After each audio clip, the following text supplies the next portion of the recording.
Саламатсыздарбы? Менин атым Амира, мен 7 жаштамын. Карантин убагында сүрөт тартуу, китеп окуу конкурстарына катыштым. Анан Баластан журналындагы Рухрес сайтындагы жомокторду, уламыштарды уктум.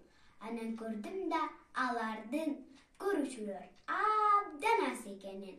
Анан мен ойлодум, мен курактуу кыздар, балдар, кичинекей бөбөктөргө жомок окуп берерин чечтим. Анан өзүмдүн каналымды ачтым. Жакты деген бармагын басып коюңуздар. Анан ата-энелер унутпагыла балдарыңыздарга мен айткан жомокторду угусканды.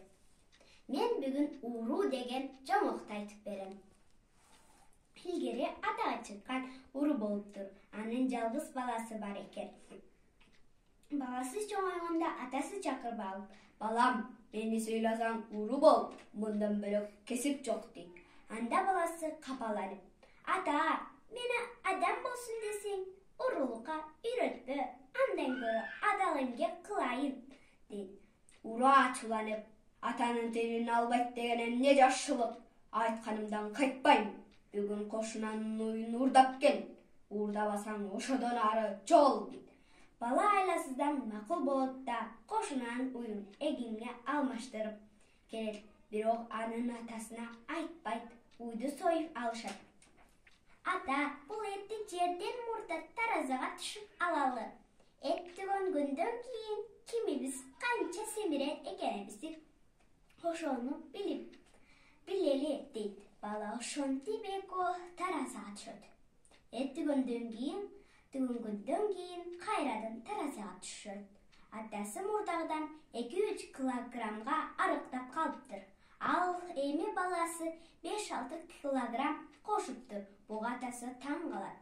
"Таң кала турган эч нерсе жок" дейт бала. "Сиз эт жеп жатканда урулугум билинип калбаса экен деп коркосуз. Мен уйду сатып келгем. Ошондуктан коркконум жок. Жегеним аш болуп, тамагым жакшы сиңирди. Ар ким өз эмгеги менен гана адал жашай алат, жеген да аш болот" дептир.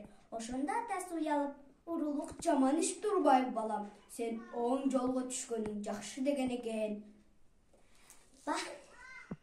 Баса, балдарыңыздар кыргызча билбесе, мен кыргызча үйрөткөнгө даярмын.